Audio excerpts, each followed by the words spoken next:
Shalom adik-adik, puji Tuhan. Hari ini kita masih diberikan kesempatan untuk sekolah minggu, untuk mendengarkan firman Tuhan. Buat adik-adik yang di rumah, semuanya siapkan Alkitabnya, semuanya supaya kita bisa fokus untuk mendengarkan firman Tuhan. Yang mau mencatat juga boleh disiapkan catatannya, supaya kita boleh sama-sama mengerti tentang firman Tuhan. Hari ini Kak Wanda mau cerita tentang suatu perjanjian yang perjanjian ini dibuat lama, bertahun-tahun, tapi yang membuat janji tidak lupa. Dia tidak lupa, dan setelah lama bertahun-tahun dia tetap menepati janjinya. Kira-kira ada yang tahu nggak ini cerita tentang apa? Sebelumnya Kak Wanda mau cerita, Kak Wanda mau tanya, kira-kira ada nggak di kehidupan adik-adik yang menjanjikan sesuatu ke adik-adik, tapi dia tidak menepati janjinya? Atau mungkin bukan tidak menepati janjinya, mungkin belum menepati janjinya. Atau ada nggak adik-adik dalam kehidupan adik-adik yang adik kira dia itu adalah orang yang paling setia dalam kehidupan adik-adik, entah itu mama kah, papa kah, atau siapa, teman atau sahabat. Sekarang kita mau lihat ada seseorang yang sangat-sangat setia, melebihi dari siapapun. Yuk kita lihat, kita baca Alkitab kita di Kejadian 21 ayat 1 sampai 7. Kejadian 21 ayat 1 sampai 7. Kalau Anda bacakan kisah tentang Ishak lahir. Tuhan memperhatikan Sarah seperti yang difirmankannya, dan Tuhan melakukan kepada Sarah seperti yang dijanjikannya. Maka mengandunglah Sarah, lalu ia melahirkan seorang anak laki-laki bagi Abraham dalam masa tuanya, pada waktu yang telah ditetapkan sesuai dengan firman Allah kepadanya. Abraham menamai anak yang baru lahir itu Ishak, yang dilahirkan Sarah baginya. Kemudian Abraham menyunat Ishak anaknya itu ketika berumur 8 hari seperti yang diperintahkan Allah kepadanya. Adapun Abraham berumur 100 tahun ketika Ishak lahir, anaknya lahir baginya. Berkatalah Sarah, Allah telah membuat aku tertawa, tetapi orang yang mendengarnya akan tertawa karena aku. Lagi katanya, siapakah tadinya yang dapat mengatakan kepada Abraham, Sarah menyusui anak? Namun aku telah melahirkan seorang anak laki-laki baginya pada masa tuanya. Adik-adik, Ibu Sarah ini adalah istri dari Bapak Abraham. Jadi ketika Tuhan pertama kali menjanjikan kepada Abraham keturunan, itu Bapak Abraham berumur 75 tahun. Nah, kita bisa lihat, kalau Anda bacakan di Kejadian 12 ayat yang keempat, Kejadian 12 ayat 4, dari ayat yang ketiga, Aku akan memberkati orang-orang yang memberkati engkau, dan mengutuk orang-orang yang mengutuk engkau, dan olehmu semua kaum di muka bumi akan mendapat berkat. Ayat yang keempat, lalu pergilah Abraham seperti yang difirmankan Tuhan kepadanya, dan Lot pun ikut bersama-sama dengan dia. Abram berumur 75 tahun ketika ia berangkat dari Haran. Jadi waktu itu namanya masih Abram, dan Tuhan sudah menjanjikan banyak hal kepada Abraham. Kalau Anda baca di Kejadian 12 ayat 1, berfirman Tuhan kepada Abraham, pergilah dari negerimu dan dari sanak saudaramu dan dari rumah bapamu ini ke negeri yang akan kutunjukkan kepadamu. Aku akan membuat engkau menjadi bangsa yang besar dan memberkati engkau serta membuat namamu masyhur dan engkau akan menjadi berkat. Jadi Tuhan menjanjikan banyak hal sama Abraham, termasuk keturunannya. Dan saat itu Abraham sudah berumur 75 tahun, sudah tua. Dan Tuhan bilang nanti keturunanmu akan banyak seperti bintang, seperti pasir. Wah, Abraham pikir, istriku, aku udah tua, Sarah belum hamil, belum punya anak. Gimana caranya aku punya keturunan? Sementara udah 75. Nah, secara biologi, bahwa orang yang sudah tua itu sudah sangat-sangat tidak mungkin untuk yang namanya menghasilkan keturunan lagi, adik-adik. Tapi kita bisa lihat dari umur 75 sampai akhirnya Ishak lahir di umur Abraham yang 100 kira-kira 25 tahun. Wah, mungkin kalau bisa kita bandingin 25 tahun itu mungkin dari kita lahir. Sekarang adik-adik di rumah ada yang umur berapa? Ada yang 3 tahun, mungkin ada yang umur 5 tahun, kira-kira 20 tahun lagi. Adik-adik masih ingat gak ada yang punya janji? Wah, aku di umur 5 tahun ada yang janjiin aku beliin sepeda gitu. Kira-kira kalaupun orang itu menepati janjinya misalnya 20 tahun lagi, adik-adik masih membutuhkan itu nggak? Adik-adik masih ingat nggak kalau ada yang menjanjikan itu sama adik-adik? Tapi kita bisa lihat kalau Tuhan Yesus itu tetap setia. Apapun yang dia janjikan kepada Abraham, Tuhan menepati janji. Tuhan tahu apa yang Tuhan akan kerjakan untuk Abraham, dan Tuhan tidak menepatinya.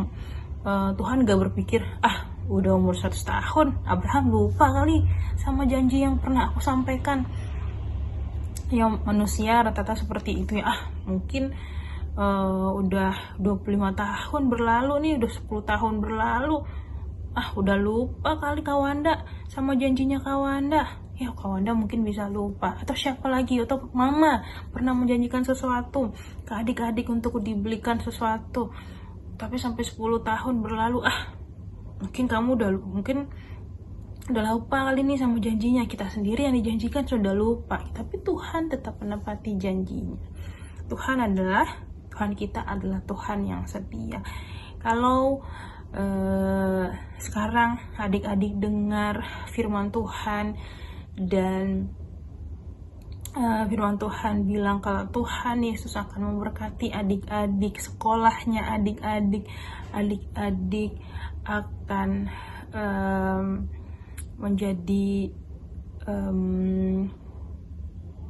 menjadi pembawa kabar baik buat keluarga adik-adik. Kalau Tuhan bilang kalau adik-adik mau dipakai sama Tuhan Yesus untuk menyampaikan firman Tuhan, menyampaikan kebenaran firman Tuhan, adik-adik harus percaya bahwa Tuhan tidak akan lalai untuk menepati janjinya, dan Tuhan pasti akan setia sama adik-adik.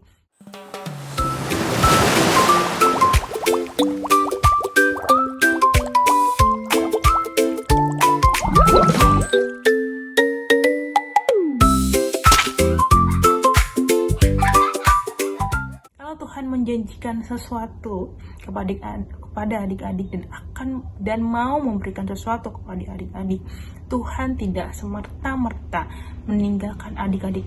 Mungkin misal sekarang Tuhan menjanjikan sesuatu kepada adik-adik, tapi nanti Tuhan kasih tahu, tapi nanti ya tunggu kamu SMA, nanti baru kamu jadi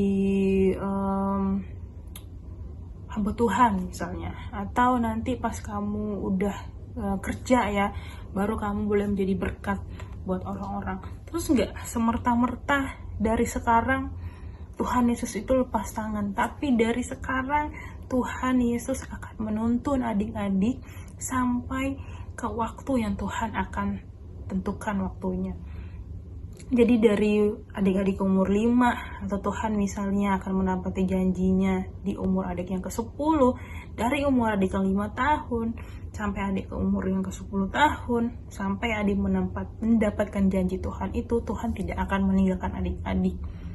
Tuhan tidak melepaskan adik-adik, Tuhan tidak akan melepaskan kita, Tuhan tidak akan membiarkan kita berproses sendiri, Tuhan tidak akan membiarkan kita mengerjakan itu sendiri dan tiba-tiba bim salah bim gitu.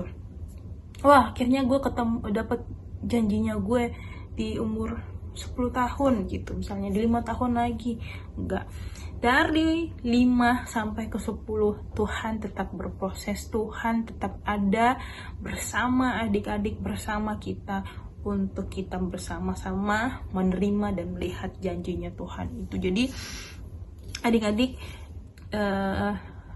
selama apapun itu, apapun yang sudah kita minta sama Tuhan, yang sedang kita doakan, yang kita harapkan, dan Tuhan janji akan menepatinya, adik-adik tidak perlu sedih. Misalnya, lama banget nih doaku gak dijawab-jawab, aduh lama banget nih Tuhan, aku pengen A, pengen B, pengen C gitu, tapi kok Tuhan sepertinya Tuhan lupa ya sama janjinya Tuhan. Tuhan lupa kali ya punya aku, punya anak seperti aku gitu. Tuhan tidak pernah meninggalkan adik-adik. Tuhan tidak pernah membiarkan adik-adik sendiri. Tuhan tidak pernah membiarkan adik-adik melewati segala sesuatunya proses sendiri. Kalau Anda percaya banget, kalaupun kita merasa sendiri, itu bukan karena Tuhan Yesus jauh dari kita, tapi kita, pribadi kita yang sedang tidak baik dengan Tuhan, kita yang lebih sibuk sama diri kita sendiri, kita yang sibuk mungkin main, sibuk dengan handphonenya kita, sibuk dengan sekolahnya kita, sampai kita lupa sama Tuhan. Itu yang seringkali membuat kita merasa sendiri. Ketika kita berdoa, kok kayaknya Tuhan gak denger ya, kok kayaknya gak ada Tuhan, kok kayaknya aku sendirian gitu. Itu bukan berarti Tuhan tidak setia, bukan berarti Tuhan tidak ada di sampingnya adik-adik. Tuhan tetap ada apapun yang adik-adik hadapi. Ketika adik-adik berproses untuk menerima semua hal itu, Tuhan tetap ada, Tuhan tetap ada di samping adik-adik. Jadi sampai kita menerima semuanya, bahkan setelah kita menerima janjinya kita, Tuhan tetap setia kepada adik-adik. Yuk kita baca ayat hafalannya kita di 2 Timotius 2 ayat 13. Kalau Anda bacakan buat adik-adik. 2 Timotius 2 ayat yang ke-13. Jika kita tidak setia, Dia tetap setia, karena Dia tidak dapat menyangkal dirinya. Jadi sekalipun adik-adik tidak setia, adik-adik melupakan Tuhan, Kak Wanda melupakan Tuhan, Kak Wanda tidak setia sama Tuhan, Tuhan tetap setia. Tuhan tidak akan mengingkari janjinya. Coba kita buka firman Tuhan di Ibrani 10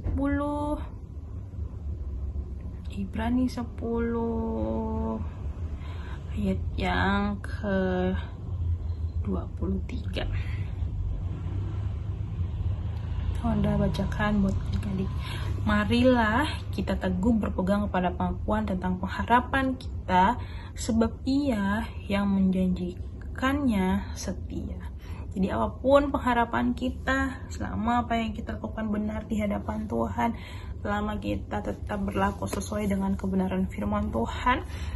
Percaya bahwa Tuhan akan menepati setiap janjinya. Tuhan tidak meninggalkan kita dalam setiap proses, dalam setiap apa yang kita harapkan. Tuhan ada, Tuhan tidak seperti manusia yang lupa akan janjinya, yang meninggalkan kita dalam proses janji. Tuhan akan tetap setia buat kawannya, buat adik-adik di rumah, dan buat semua orang yang ada di sekitar kita, yang berpengharapan, yang percaya kepada Tuhan Yesus. Jadi kalau adik-adik tidak boleh putus asa, adik-adik tidak boleh patah semangat, adik-adik tidak boleh hilang harapan. Karena apapun yang kita harapkan, apapun yang kita inginkan, ketika kita bawa di dalam nama Tuhan Yesus, Tuhan Yesus ada dalam setiap doa kita, dalam setiap pengharapan kita. Oke, itu yang menjadi firman Tuhan kita buat malam hari ini. Kita mau belajar juga untuk tetap setia seperti Tuhan Yesus setia kepada kita, dan kita juga belajar menepati janji kita, entah ke siapapun itu,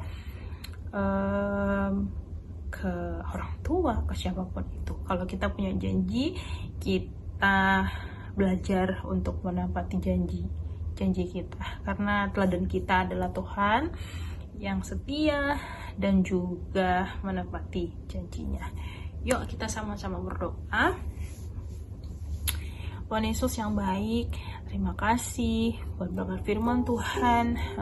Sore hari ini kami boleh mendengarkan kebenaran firman Tuhan tentang betapa baiknya Tuhan, betapa setianya Tuhan dalam kehidupan kami, yang tidak melupakan kami, yang tetap ada di dalam proses hidup kami, dan selalu menepati janjinya kepada kami. Kami punya harapan, kami tahu Tuhan ada di dalam kehidupan kami. Terima kasih Tuhan Yesus buat berkat firman-Mu. Dalam nama Yesus Kristus kami sudah berdoa dan mengucap syukur. Haleluya. Amin. Tuhan Yesus memberkati.